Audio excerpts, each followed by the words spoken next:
अगर किसी की निंदा की तो वो दोष तुम में बहुतायत रूप से आ जाएगा। ये बात गांठ बांध लो। क्यों अपने को नष्ट करना चाहते हो?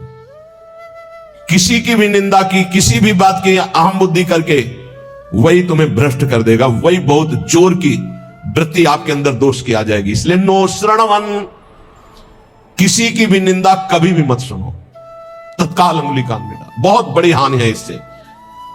ये 100 बार तो श्लोक आए होंगे ऐसे जिनमें ये वर्णन किया। नो श्रणवन, ये आप सत्संगी हैं, अपने ऊपर आप कृपा करें, कभी किसी की भी निंदा। अरे बहुत विचित्र बात है, निंदा की तो बात जाने दो। अगर भजन करते हो, हल्का शब्द निकल जाएगा तो भजन में विक्षेप पड़ जाएगा। हल्का शब्द हो गया तो भजन में विक्षेप पड़ जाएगा। ये हम देखते हैं। शब्द में त्रुटि हो गई तो भजन में, फिर ये लोग जो बड़े बड़े अपराध करते हैं, भगवान जाने इनकी क्या गति होगी। कैसा इनका हृदय है कि ये मुस्कुरा रहे हैं अपराध करके। हल्का वचन निकल जाए जो सम्मान पूर्वक है लेकिन उनके यथायोग्य नहीं है, तो उसमें भजन में अंतर पड़ जाए। नो श्रवण, एकदम आदेश कर रहे हैं, किसी की कहीं भी निंदा है जो कान में उंगली डालो। इसीलिए जीवन भर एक सूत्र रहा है, असंग। किसी से दोस्ती नहीं रही, क्योंकि जब अपनापन होगा तो खड़े होकर बात करेगा, एक की प्रशंसा करेगा, एक की निंदा करेगा। किसी से भी जरा सी प्रियता से बात कर तो फंस गए। सेवक जी महाराज बहुत सावधानी से कह रहे, तब सुख हरिवंश गुण नाम रसना रटत और बहुवचन अति दुख दानी। तभी सुख है जब हरिवंश के नाम और गुण को ये वाक इंद्री रटती रहे, ये रसेंद्री स्वाद लेती रहे, और कुछ बोले तो दुख दानी, निश्चित दुख में फंस जाओगे।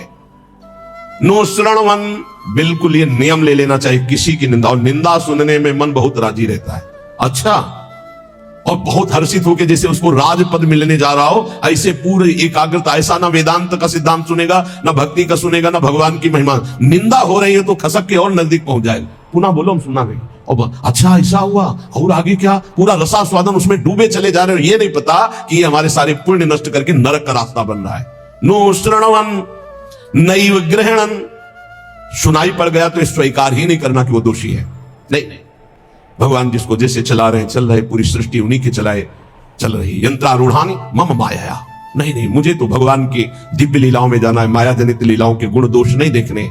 ना सुनना है और ना ग्रहण करना। ग्रहण करना होता है कि वास्तविक ऐसा ही है, हाँ अरे वो तो ऐसा। अब जिंदगी भर जब उसकी बात आएगी तो पहले वो दोष हो जाएगा। अच्छा, वो घृणास्पद भाव तुम्हें भगवत प्राप्ति कभी नहीं होने देगा। घोर पापी में, नीच में भी स्वाराध्य बुद्धिर्मम, मेरे आराध्य राधा वल्लभ लाल विराजमान है, ये भाव रखना है। कर सकल तनुभृताम क्वापि दोषम गुणम वा, जितने भी शरीरधारी हैं किसी के ना दोष सुनना है ना ग्रहण करना है। वृंदावनस्थ सत्वान्यखिल गुरुधिया सन्नमन दंड पातई, ऐसे भजन बचता है। ऊपर वाली पंक्ति से भजन बचता है। परदोष दर्शन, परदोष वर्णन, परदोष श्रवण और परदोष चिंतन इस सर्वनाश कर देता है। सर्वनाश सच्ची मानिए। किसी का भी उपहास कभी मत करना, कभी निंदा मत करना, कभी निंदा मत सुनना। नहीं, 100% आप लिख लो, कुछ दिनों में वो आपके ऊपर हावी होगा। किसी के प्रति भी दोष बहुत बहुत बहुत देखा है, बहुत बार देखा है। इसलिए कभी किसी के दोष न सुने, कभी ऐसा ना, नहीं तो फंस जाएगा। माया भगवती इतनी चतुर है कि जानने में नहीं आता कि मैं फंस रहा हूं, जानने में नहीं आता। और वृंदावन में तो कभी भूलकर किसी के प्रति दोष न करे, क्योंकि लाडली जी ने पसंद किया, उसको रखा है, तो फिर हमें दोष करने की क्या सामर्थ्य है। जब लाडली जो मुझ जैसे नीच को वृंदावन में रखे तो उसको वृंदावन में रखे, तो हमारा अधिकार कैसे हो? जब हम अपने को देखते हैं तो हम बड़े अधिकारी थोड़ी है वृंदावन वास के। हम पर जब कृपा हुई तो उन पर भी कृपा हुई, तो जब उन पर कृपा होगी पूरी तो वो भी महात्मा बन जाएंगे। हम दोष दर्शन क्यों करें?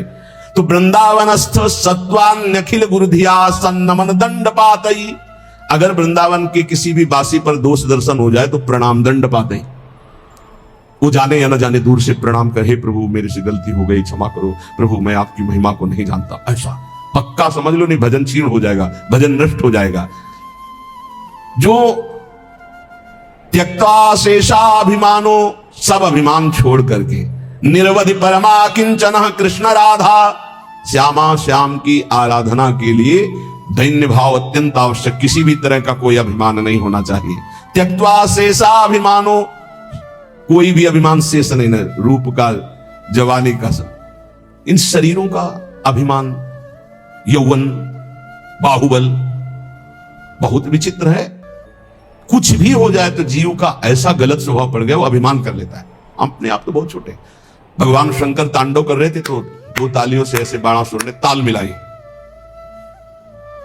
भगवान शिव प्रसन्न हो गए, कहा शास्त्र वाह, हजार भुजा वाला हो, महान बलशाली विक्रम भगवान शिव की कृपा। अब दो भुजाएं तो अगर सही ढंग का स्वास्थ्य हो तो फिर खुजली संभलती नहीं, बल्कि भगवान शिव का कृपा पात्र हजार भुजाएं, तो जिस पर्वत में मारे चकनाचूर, जाके दिग्गजों को ललकारा, भाग पड़े, कोई उसके सामने नहीं। काफी समय विचरण करने के बाद भगवान शंकर के पास आयो, कहा जगत गुरु आज दूसरी तरह से प्रणाम था। भगवान शंकर ज्ञान समुद्र, बोले गुरु खुजली हो रही भुजाओं में। बोले मतलब?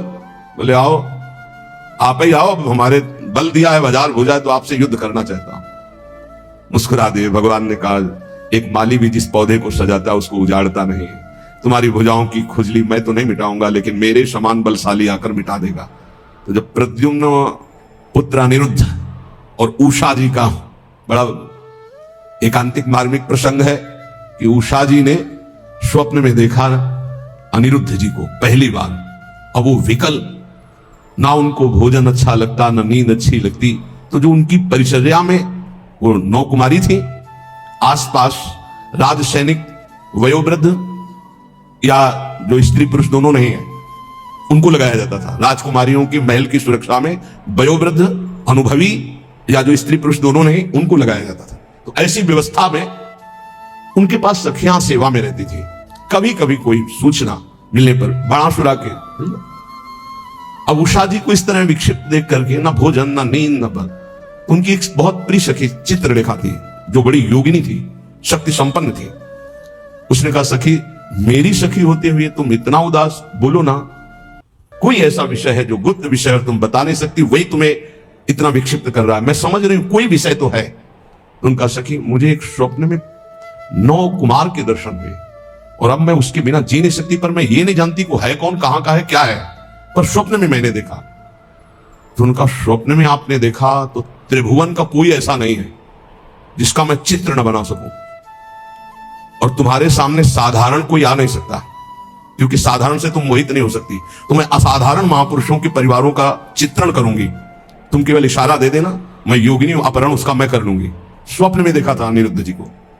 वो बड़े बड़े नागलोक, स्वर्गलोक, सब लोगों के बड़े बड़े जो सुंदर हैं, गंधर्व हैं, देवता हैं, यक्ष हैं, फिर मानव लोक का।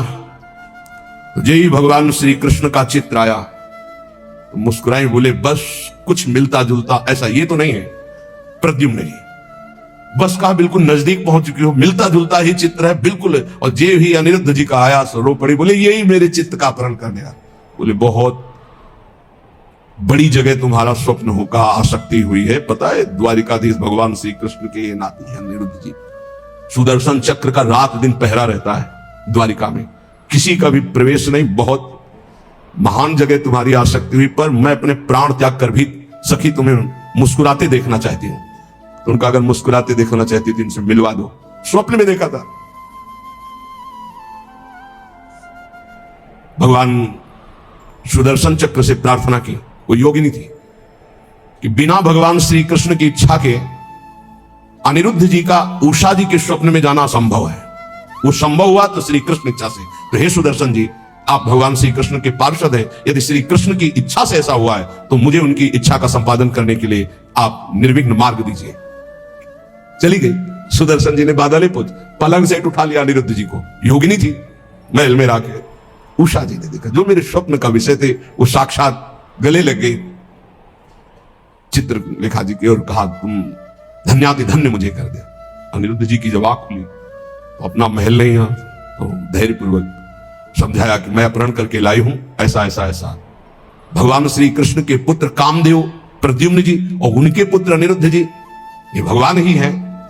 वासुदेव संकर्षण प्रद्युम्न अनिरुद्ध, जैसे राम लक्ष्मण भरत शत्रुघ्न, ऐसे ही वासुदेव संकर्षण प्रद्युम्न अनिरुद्ध, ये भगवान ही 4 रूपों में, भगवत स्वरूप अनिरुद्ध जी। अब तो क्या हास्य विनोद, विविध प्रकार की क्रीड़ाएं। जो वयोवृद्ध संरक्षक थे, एक बार निकलते हुए उषा जी को देखा, बाणासुर को सूचना पहुंचाई कि आपकी बेटी के हाव भाव और प्रसन्नता को देखकर लगता है किसी पुरुष का संयोग हो चुका है, तो उनका सबकी गर्दनें उतार दी जाएंगी, बाहर से कौन पुरुष जा सकता है? तो बोले वचन देता हूं इतनी भारी सुरक्षा है कि बाहर से वायु भी बिना अनुकूल हुए हमारे नहीं जा सकती। दैवी शक्तियों का पहरा है। बाणासुर की कुल माता थी जो पूरे नगर की रक्षा करती थी, पर योगिनी चित्रलेखा जी की इस चाल को कोई नहीं जान पाया था। बाणासुर ने कहा ऐसा कि मेरी बेटी को कोई दूषित कर दे मुझ जैसे बलवान के होते हुए, अब उसको कौन रोक। सीधे जो ही गए पलंग पे उषा जी और अनिरुद्ध जी पासे खेल रहे थे और सखिया बेटे हास्य विनोद। जेवी अनिरुद्ध जी को देखा, उषा जी ने देखा, अनिरुद्ध जी तो सिंहवत बंदी बनाने के लिए लाख कोशिश की, मार मार के सैनिकों को भगवान के स्वरूप है अनिरुद्ध जी। आखिरकार महाबली बाणासुर अपनी शक्तियों का प्रयोग करके अनिरुद्ध जी को बंदी, देवर्षि नारद जी पहुंच गए द्वारिका। प्रभु खोज कर रहे थे अनिरुद्ध जी की, उषा जी के महल में बाणासुर ने बंदी बना लिया है। बलराम जी ने सुना, जानते हुए कि हमारा वंशज और उसको बंदी बना लिया, शोणितपुर को नष्ट कर दूंगा। अब बलराम जी द्वारिकाधीश पूरा वैभव, सूचना मिली युद्ध की, तो इधर अपने चेला के साथ भगवान शंकर, बलराम जी के साथ द्वारिकाधीश, आमने सामने युद्ध प्रारंभ। भगवान शंकर पशुपतास्त्र तो नारायणास्त्र दिव्यस्त्र। भगवान श्री कृष्ण ने इशारे से कहा कि आप ही का तो रचा हुआ सारा खेल अपने चेला की भुजाओं की खुजली मिटाने के लिए आपने ही तो हमें बुलावा दिया है। एक बाण मारा भगवान श्री कृष्ण ने जन्मणास्त्र, बाणासुर की भुजाओं को जब 4 रह गई सब काट दिया। भगवान श्री बस प्रभु बस। बोले प्रभु मैं तो आपकी ही आज्ञा का अनुमोदन कर रहा हूं।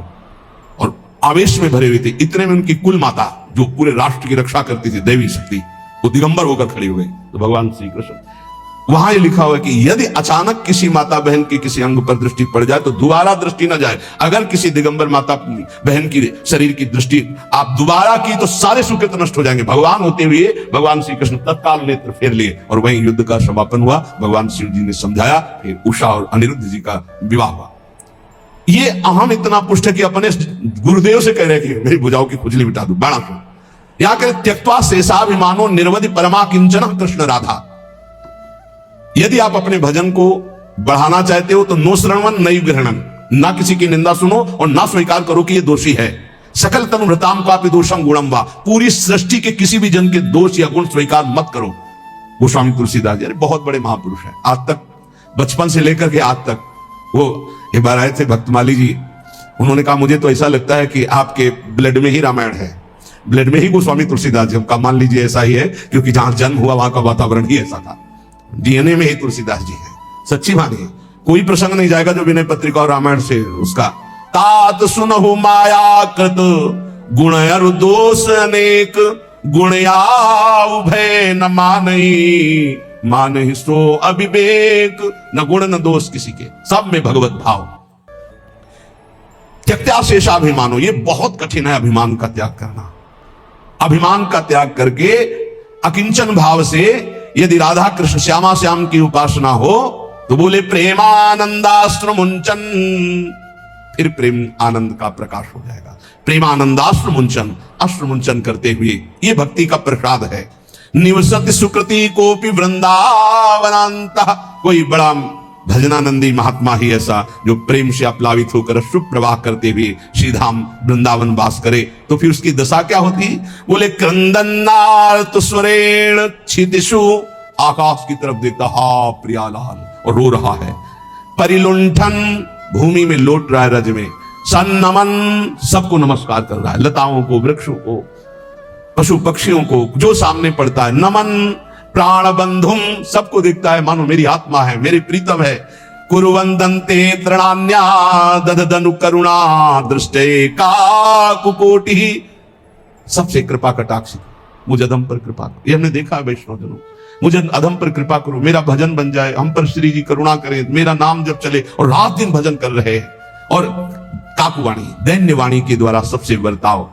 फिर तिष्ठन्नेकांत वृंदा विपिन तरुतले सभ्य पाणो कपोलम, कभी कभी एकांत में से बैठ करके पाणो कपोलो और रुदन, हा प्रियाजू, हा लाडलीजू, निस्याश्रुएण मुंचन नयति, इतना अश्रु भूमि गीली हो गई नीचे की।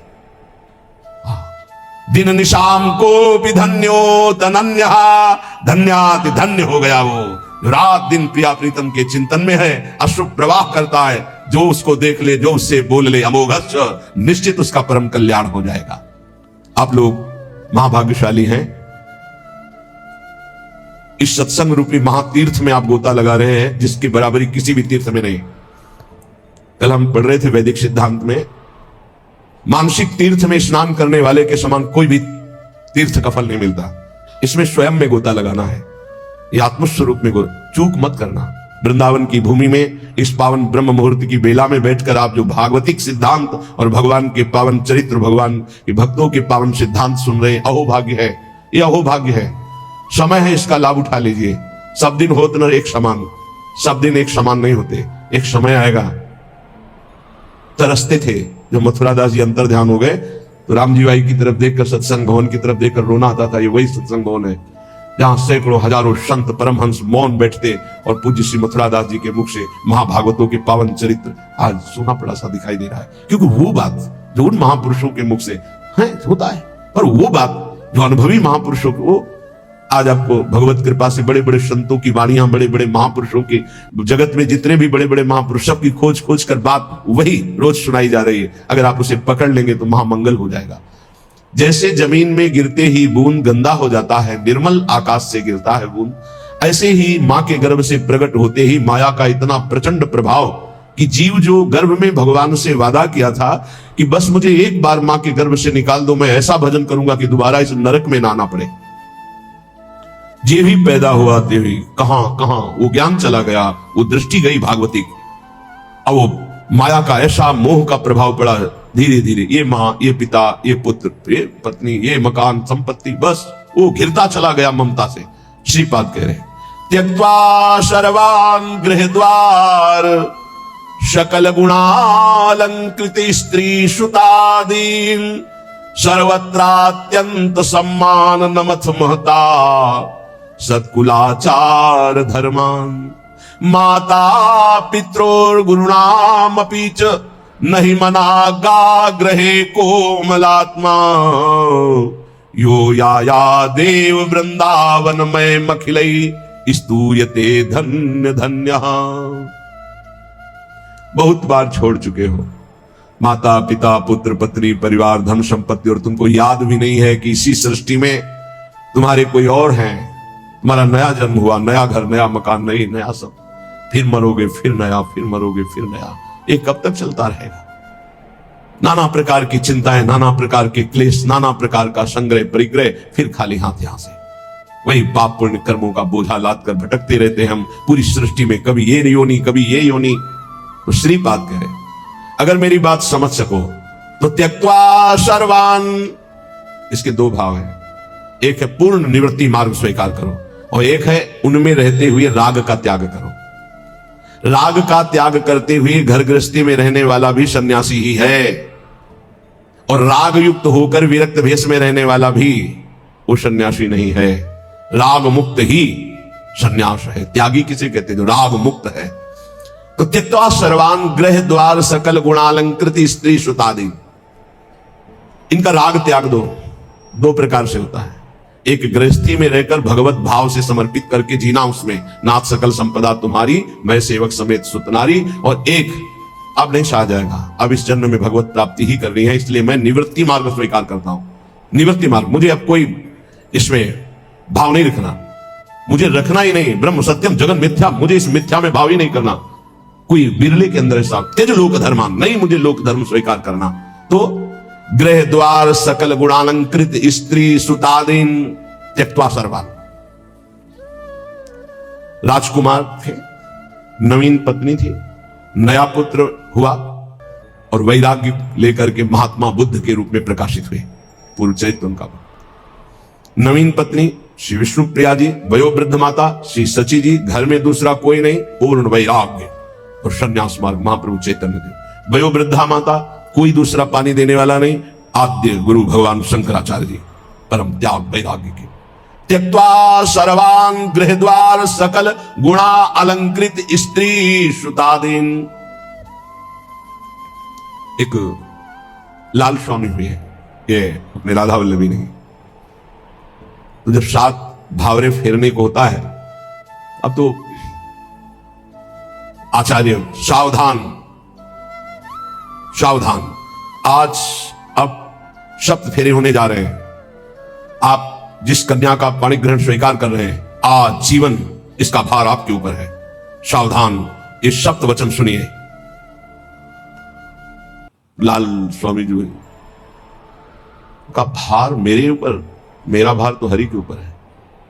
मुझे इस बंधन में अब नहीं बनना, मुझे तो हरि की प्राप्त। उनका लघु शंका लगी, उनका 7 फेरे के बाद बोले नहीं, छूट जाएगी। एक आदमी साथ दूल्हा के साथ, तो पहले बाथरूमों की व्यवस्था नहीं थी, बाहर जाना होता। तो उन्होंने कहा यार कोई चल हम करके आ गए, कभी लौटे ही नहीं। बस भगवत बहुत बड़े महात्मा हुए। नाटक चल रहा है माया का। जब परम सत्य मार्ग का परिचय हो जाता है तो साधारण धर्मों की परवाह नहीं होती। त्यजलोक धर्मान सावई पुंसाम परो धर्मो, ये तो भक्ति अधोक्ष सजे। भगवान के चरणों में यदि भक्ति हुई तो वही परम धर्म माना जाएगा। अगर भक्ति नहीं हुई भगवान से विमुख, तो ये सब करते हुए अनंत जन्म हो गए, कोई लाभ नहीं मिला। ये कुछ नहीं। अगर नाम जप नहीं है, भगवत समर्पण नहीं है, तो कल आपने सुना था कि वो निष्कर्म कर्म, वो निर्मल ज्ञान भी किसी काम का नहीं, जिसमें भगवत गुणानुवाद, भगवान नाम जब, भगवत आश्रय नहीं। सनकादि से बढ़कर कोई ज्ञानी नहीं। निरंतर हरिशरणम हरिशरणम। तो चाहे गृहस्थ में हो चाहे विरक्त में, इस जाल में ना फंसे। ये मेरे हैं, ना तेरे थे, न तेरे हैं और न तेरे रहेंगे। बाद में तब परिचय आएगा जब समय नहीं होगा। गोस्वामी तुलसीदास जी बहुत सरल भाषा में वैदिक सिद्धांतों का वर्णन किया।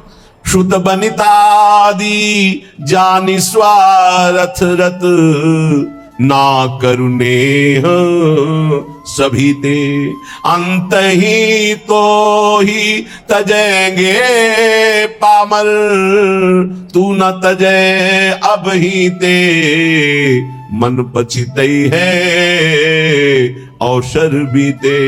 दुर्लभ देह पाए हरि पद भजु, करम बचन अरु जीते, मन पछितई है अवसर बीते। माता पित्रोर गुरुणाम अपि चनहि, मनागाग्रही कोमलात्मा। है अपने हृदय को कोमल मत कर। मोह मदिरा का पान करके पूरे जीवन को नष्ट करा देने वाली ये माया अपने आकर्षण में बांधकर तुम्हारा मानव देह नष्ट कर देगी। मत करना कोमल हृदय, वज्र के समान कठोर हृदय कर ले। राग का त्याग कर। अगर गृहस्थी में तो सबको भगवत स्वरूप मानकर शोक और मोह से ऊपर उठने के लिए नाम जप करते हुए, जो भी आपके पास ईश्वर है, पूरे परिवार की सेवा करते हुए भगवत समर्पण कर दो। राग मत करो। जो है उनकी परवाह नहीं, जो चले गए उनकी चिंता नहीं। बिल्कुल धर्म पूर्वक ईश्वर भाव से मुक्त हो जाओगे। और वैराग्य का तो मार्ग ही सिंहवत और निराला है। इसलिए कह रहे हैं, सुंदर घर, सुंदर स्त्री, सुंदर पुत्र, संपत्ति, माता पिता, वयोवृद्ध गुरुजन, ये सब भगवत स्वरूप मानकर गृहस्थी में नाम जप करते हुए इनकी सेवा करो, मंगलमय। अगर ममता में फंस गए, मोह में फंस गए, तो पूरा जीवन निपटा देगी माया। न भजन होगा, न साधन होगा, न भगवत प्राप्ति की कोई बात होगी। पूरा इतना कीमती जीवन नष्ट हुआ, फिर मरे। कोई माता पिता पत्नी पुत्र परिवार साथ नहीं, तू फिर अकेला अपने वही मोह जनित पाप कर्म करके फिर नई योनियों में जाएगा, फिर भटकेगा। इसलिए यो आया देव वृंदावन में मखिलई स्तूयते धन्य धन्य। धन्य है जो सर्वस्व का त्याग करके वृंदावन का अखंडवास स्वीकार कर लिया। और धन्य वो भी हो जाएगा जो वृंदावन का आश्रय लेकर सत्संग सुनते हुए भजन प्रारंभ कर दिया गृहस्थी में रहते हुए। अब अपने भजन को कैसे हम बचाएं, कैसे बढ़ाएं, कैसे उसको बचाएं। कृपा से भजन हमारा जो शुरू हुआ तो नोस्त्रणवन नैव गृहणन सकल तनुभृताम क्वापि दोषम गुणम वा। बहुत विचित्र खेल माया का है। कभी पूर्ति नहीं होने वाली कामनाओं की आज तक किसी की नहीं हुई। काम रूपेण नाशवान शरीर पदार्थ की भोग वासना, ये काम रूपेण है, ये बहुत बड़ा दुश्मन है, ये भगवत प्राप्ति नहीं होने देगी। नाशवान शरीर भोग, नाशवान वस्तु भोग, नाशवान भोगों की चाह, ये भगवत प्राप्ति ये नहीं होने दे रही। ज्ञान सबको है कि 4 दिन बाद मर जाना है, ज्ञान सबको है, यहां से कुछ नहीं जाएगा। वस्तु, व्यक्ति, स्थान, आपका किया हुआ पाप कर्म और पुण्य कर्म साथ जाएगा, पर वो शुभ क्यों नहीं कर पाता, वो लाभ क्यों नहीं कर पाता? क्योंकि काम ने ढक दिया है। काम वासना। कामना किसे कहते हैं? जिसका अभाव खटक रहा है। अप्राप्त की प्राप्ति की चाह का नाम कामना है।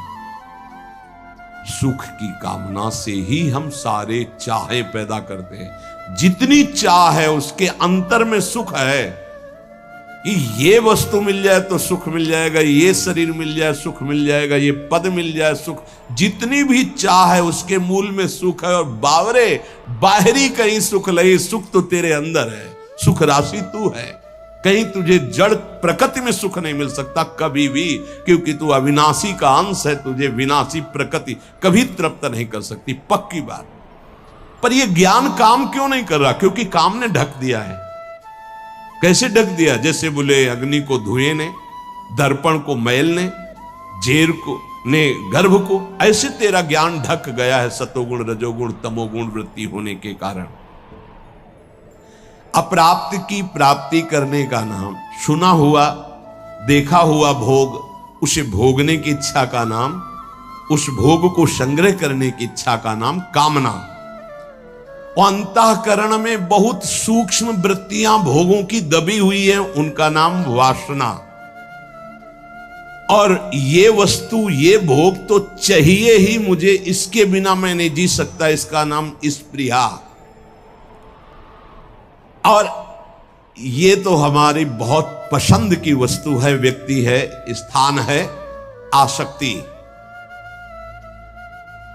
अब आशा लगाए हुए हैं कि ये भोग तो मिलेगा ही, जरूर मिलेगा, आज नहीं तो कल, इसे आशा कहते हैं। अब अधिक से अधिक भोग लूं, इसे लोभ कहते हैं। भोगे हुए भोगों को पुनः भोग लूं, इसे तृष्णा कहते हैं। अब चाहे मांगना ही क्यों न पड़े, ये प्रबल इच्छा बढ़ गई, याचना। इस तरह ये पूरा काम ही है जो कामना, वासना, स्पृहा, आसक्ति, याचना, लोभ, तृष्णा, इनके रूप में प्रकाशित होता है। ज्ञानिनो नित्य वैरिणः, जो साधन मार्ग आपको मिला है और जो इस मार्ग में चल रहे हैं, वो सब साधक ज्ञानी हैं, चाहे जिस मार्ग के हो। क्यों? क्योंकि वो अज्ञान का त्याग कर सत मार्ग में चल रहे हैं, तो विवेकी तो है ही, ज्ञानी तो है ही। उनका एक खास दुश्मन है। और बोले जितने संसारी लोग हैं उनको तो मार के गिरा दिया। दुश्मन तो तब होता है ना विपक्ष खड़ा हो, वहां कोई विपक्ष है नहीं है, वो तो उसी में राजी है ना। साधक ज्ञानी, जो ज्ञान जागृत हुआ कि असत है और त्याग कर चला, अब वो गिराने की कोशिश। काम रूप बैरी, ज्ञानिनो नित्य बैरिणा। इसको दुश्मन कौन समझता है? काम को मित्र समझता है, दुश्मन कहां समझता है? अंदर कामनाएं उत्पन्न नहीं, कभी जले कि ये दुश्मन जागृत हो रहा, नहीं, आप उसको मित्र मान रहे। जो मन कामना से युक्त होता है, उसे पूर्ति करने के लिए प्रयासरत हो जाते हैं। साधन ना करने वालों के लिए ये महान दुखदाई है, पर वो पहचानते नहीं हैं और साधक पहचानता है इसे। भगवान स्वयं कह रहे हैं कि जो विवेकशील मेरी साधना प्राप्ति में लगा है, उसका ये नित्य बैरी है। प्रतिपल ये कष्ट देने वाला काम है, यही भगवत प्राप्ति नहीं होने देता। जहां काम तहां राम नहीं, जहां राम नहीं काम, ये एक साथ नहीं रह सकते। और अभी काम है, कामना, इसीलिए अंदर भगवत साक्षात्कार नहीं हो पा रहा। ये कामना बहुत बड़ा शत्रु है साधक का। ये उत्पन्न होकर के ज्ञान को ढक देती है। और जहां काम आवे, कामना आवे, तो बस साधक को डर जाना चाहिए कि कोई न कोई आफत टूटेगी, अब खतरा होगा, कोई न कोई फसाव फंसेगा। विषय चुगा जिन चुगे मन, चुगत कछुक सुख होए, फिर फांसी ऐसी लगे ते सम दुख न हो। आएगा कोई न कोई दुख आएगा, आपत्ति आएगी, विपत्ति आएगी। जो परमार्थ मार्ग के साधक हैं, महान पद पर आरूढ़ होना चाहते हैं, उन साधक को ये काम भ्रष्ट करने के लिए चुनौती देता है। ये चुनौती स्वीकार करके, जीत करके ही कोई परम पद पर आरूढ़ होता है। ध्यान रखना, है कोई साधारण मार्ग नहीं है। परिणाम में भयंकर दुख प्रदान करने वाली ये काम वृत्ति है, इसीलिए नित्य दुश्मन है साधक का। भोगों में लगे हुए अज्ञानी जन इस काम को मित्र के समान देखते हैं, क्योंकि कामना के कारण भोगों में उनको सुख मिलता है। यदि कामना ना हो तो सुख नहीं मिलेगा। आवृतम ज्ञानम, आवृतम ज्ञानमें तेन ज्ञानिनो नित्य बैरिणा। इसका काम क्या होता है? काम का कि ये सबसे पहले तुम्हारे ज्ञान को ढक देगा। निर्णय नहीं कर पाओगे कि ठीक है कि गलत है, गलत है कि ठीक। अरे चलो, निर्णय नहीं कर पाओगे, फिसल जाओगे। ये वैसे होता तो हर योनि में इसका प्रभाव है, काम का। चींटी, चुनमुन, पक्षी सबके अंदर। मनुष्य में एक बचाव पक्ष केवल है, विवेक। अन्य योनियों में ढका रहता है, वो प्रयोग नहीं कर सकते। केवल जीवन निर्वाह तक का ज्ञान है। अन्य पशु पक्षी को कहां पाना है, कैसे पानी पीना है, बस इसके आगे नहीं। मनुष्य इस काम से बच सकता है, अन्य जीवों के लिए बचने का कोई ज्ञान नहीं है। केवल मनुष्य, और उसमें भी साधक। पर यह काम इतना प्रबल है कि सबसे पहले ज्ञान को ढकता है, निर्णायक को पकड़ लेता है। निर्णायक है बुद्धि, और निश्चय करती सुख तो है इसमें। आप कोई नहीं बचा सकता, निर्णायक फंस गया। पेशकार चिल्लाता रहे और न्यायाधीश ना बोले तो पेशकार की एक भी नहीं चलेगी। मन है पेशकार, बुद्धि है न्यायाधीश, और न्यायाधीश बोल पड़े तो फिर पेशकार की नहीं चलेगी। न्यायाधीश को ही पटकता है। बुद्धि न्यायाधीश है पूरे साधना में, पूरे अंतःकरण में। काम बुद्धि को सबसे पहले, मुखिया को पकड़ ले, पूरा का पूरा घर अधीन हो गया। तो इस घर का मुखिया, साधना का मुखिया है बुद्धि। बुद्धि उसको तत्काल अधीन। बुद्धि बचा ले, होए बुद्धि जो परम सयानी, तिन तन चिते ना नहित जान। ये तो नाश कर देगा हमारा। नहीं, बुद्धि अधीन ना होने पावे। बुद्धि अधीन हो गई तो फिर पूरा डिपार्टमेंट अधीन हो जाएगा। जैसे राजा को बंदी बना लिया तो सब अस्त्र डाल देंगे सैनिक, उनको बंदी बनना ही पड़ेगा। ऐसे ही पूरे साधना का जो मुख्य है वो बुद्धि है, पूरे अंतःकरण का जो मुखिया है वो बुद्धि है। काम क्या करता है? बुद्धि को सीधे बंदी बनाता है। ध्यान रखना, सीधे बुद्धि को अटैक करता है। बुद्धि तो निर्णय करने में असमर्थ हो जाती है। यार बुद्धि काम नहीं की, मेरे से गलती हो गई, बुद्धि काम नहीं की। और जब कोई डांटता है कि तुम्हारी बुद्धि भ्रष्ट हो गई, तुमने ऐसा क्यों बोला, ऐसा क्यों किया, ऐसा क्यों खाया, ऐसा क्यों। बुद्धि, वो बुद्धि को अपने अधीन। किस बुद्धि को? जिसमें ये निश्चय हो गया कि सुख तो है यार इसमें। अब वो बुद्धि बच नहीं सकती, क्योंकि उसमें काम का पर्दा ढक गया कि सुख है। भगवान कहते दुख योनि या दुखालयम, तुमने निश्चय कर लिया सुख है, भगवान के विरुद्ध। अपने प्रति कोई अप्रिय व्यवहार करे तो बुरा लगता है ना। तो इससे ज्यादा अप्रिय व्यवहार क्या होगा जो हमारे इष्ट और गुरु से हमको विमुख कर दे।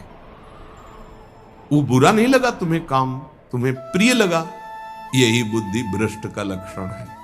और देख लो, इष्ट और गुरु से न जाने कितने दूर कर देता है ये काम।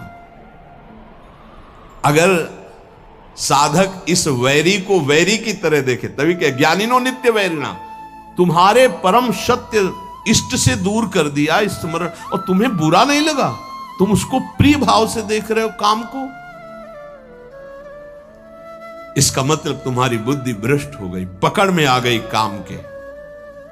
इसीलिए निरंतर भजन करना। सेवक जी महाराज निष्काम धर्म के सिद्धांत के वर्णन करने वाले वो भी मांग रहे हैं, देव कृपा करी बुद्धि प्रकाश, हमारी बुद्धि सदैव प्रकाशित रहे, अंधकार से युक्त ना हो तभी ठीक है। अगर प्रकाश क्या है? नाम, नाम जप, उसी से शुद्ध ज्ञान बचा रहेगा। नहीं, ज्ञान होने पर भी ज्ञान को ढक देगा। नाम जप बहुत आवश्यक है, बहुत आवश्यक। नाम जप देख लेना, अगर आप पकड़ लिए नाम जप तो आप परिणाम देख लेना, लोक परलोक में सब जगह। तुमको ये तो याद नहीं रहेगा कि ये शब्द बार बार याद रहे कि देख लेना, कृतार्थ कर दिया, ये बात याद नहीं रहेगी, लेकिन कृतार्थ हो जाओगे। मान लो, केवल तुम मान लो। आंख मूंद के जब सब कर ही रहे हो तो एक और पकड़ लो ना, राधा राधा राधा राधा, सुख मिले दुख मिले, अब कुछ भी हो छूटने वाला नहीं राधा नाम। तो आप देख लेना परिणाम में। कामना के त्याग में सुख है, ये बुद्धि ज्ञान नहीं दे पा रही है। ज्ञान तो है कि गलत है, पर अंदर है कि इसमें सुख है, तो गलत होने पर भी हमसे हो जाता है। ये ज्ञान सच्चा नहीं है कि इसमें सुख नहीं है। और जिसके हृदय में ये आ गया है कि संसार में भोगों में सुख नहीं है, सातरत सा लोकांतर्यति, बस इतना ही झंझट है। जो फसाव है, जो बंधन है, वो केवल इतना ही है कि शास्त्र और सदगुरुदेव कह रहे हैं संसार में भोगों में सुख नहीं है, वो हमारी बुद्धि कह रही है। बस ये झगड़ा मिट जाए, जो वो कह रहे हैं कि नहीं, तो हमारे हृदय में भी आ जाए नहीं, बस हो गया। इतनी बात केवल सुधारनी साधना से कि जो शास्त्र और गुरुदेव कह रहे कि संसार में भोगों में सुख नहीं, तो वही बात हमारे हृदय में आ जाए। और वो उतर नहीं रही। ईमानदारी से वृंदावन की भूमि में बैठे हो, देख लो। हाँ, कहीं बहुत है तुम दुखी हो गए हो तो कहोगे कि सुख नहीं है, पर अनुकूलता आ जाने पर आ जाएगा कि सुख है। कहीं पिट चुके हो तो कह दोगे कि बहुत दुख है, क्योंकि वहां पिट चुके हो। लेकिन वही अनुकूलता आ जाए तो फिर आ जाएगा कि ले सुख तो है। बहुत विचित्र है भगवान की ये माया, बहुत विचित्र है। जब मनुष्य उपासना मार्ग में चलता है तो कामनाओं की बाढ़ आती है। ध्यान रखना। कैसे? जैसे किसी दुश्मन को गिरा दिया है, वो पड़ा है तो वो आराम से बैठा हुआ, उसको कोई दिक्कत नहीं क्योंकि पड़ा है। अगर खड़ा हो गया दुश्मन, अब वो क्या करेगा? बैठा रहेगा? वो तो पूरी ताकत लगा के फिर गिराएगा। अपने लोग खड़े नहीं, अपने लोग चल पड़े हैं प्रभु की तरफ। आप काम टांग मारेगा कि एक कदम नहीं चलने देंगे। तो ये ज्ञानिनो नित्य वैरिणा। अब उसके ऊपर जो पहले कभी गंदगी नहीं समझ में आई थी, उससे ज्यादा गंदी बात उसको समझ में आई। ये बिल्कुल स्पष्ट समझ लीजिए। आप देखोगे श्री जी की तरफ, प्रभु की तरफ, और उसी क्षण वो दिखाएगा कुछ और, इतनी गंदी बात दिखाएगा कि आपको लगेगा कि हम प्रभु की तरफ भी न देखें। रख रहे हैं भोग प्रभु को पवाने के, और वो अपना का क्या आंख मूंद करके बैठो। भोग लगाने के समय तो मानसिक भोग पवाया जाता है क्या? अरे वो पता नहीं कहां कहां विचरता है, कहां कहां विचरता है। भक्तमाल में एक चरित्र में आता है कि एक संत भगवान गए, राजा से कहा मिलना है, तो सेवा में थे ठाकुर जी की। तो उन्होंने कहा कह दो कि ठाकुर जी की सेवा में। वो त्रिकालज्ञ महापुरुष थे, बोले सेवा में? और उस समय सोच रहे थे कि वो जूती को साफ करवा के चिकना के उसको ऐसे कर। बोले वो तो जूती साफ करवा रहा है कि सेवा कर रहा है, मन से वो कहाँ है? तो तुरंत भाग के आए कि तो कोई त्रिकालज्ञ महापुरुष है। ये केवल भगवान के भजन से सुधरेगा। मन में जैसे घड़ी चलती है ना, ऐसे कामनाओं की घड़ी चल रही। देख लो, अंदर देख लो, और जहां नाम चलाओ तो और घड़ी जोर से चलने लगती है। ऐसे तो सेकंड सेकंड में, मिनट मिनट में। हमें लगता है कि जब नाम चलावे तो हमें लगता है कि घड़ी बिल्कुल रफ्तार से चले, उसको सेकंड मिनट से मतलब नहीं है। साधक परेशान हो जाता है, ये ले माला रखनी, ऐसी स्थिति होती है। आप लोग मतलब देख लीजिए, अब हम तो देख ही रहे हैं, बचपन से देख रहे हैं, इसकी चाल देख रहे। जब कोई बात करने लगे तो ऐसी तसल्ली होती, बच गए, मानो जैसे बच गए। अब एकदम मंत्राकार वृत्ति कर रहे हैं, जल रहा है मन, जहां कोई है राधे श्याम राधे श्याम। अब बातचीत शुरू हुई तो एकदम अघा के सांस मन लिया कि यार अब फुर्सत मिली है, फिर देखो चैन मिल जाएगी। बस इसको चैन नहीं लेने देना, अगर इसको चैन ले दिया तो तुम्हें बेचैन कर देगा, पक्की बात। अब ये लड़ाई लड़ी ले जाती है हर एक से, क्योंकि वो अपने को मन माने हुए है। इसीलिए प्रभु सत्संग की बात पकड़ लो, नहीं तो बहुत विचित्र खेल है अंदर का, ध्यान रखना। आप बड़े भाग्यशाली हो जो आपको सत्संग मिल रहा है, आप समझ पा ले और मन से लड़ पाओ गुरु कृपा से, तो जीत जाओगे आप। एक बात पकड़नी हम कलयुगी साधकों को, हर स्थिति में प्रभु आपको नहीं छोड़ने वाले, बस ये बात हमारे दिमाग में बैठ गई। हर स्थिति में अपवित्र पवित्रो वा, बस ये बात बैठा लो, सबसे हाथ जोड़ के कह रहे हैं, आपके कल्याण के लिए कह रहे हैं। कैसी भी स्थिति हो, राधा राधा राधा राधा, जीत जाओगे जीत जाओगे।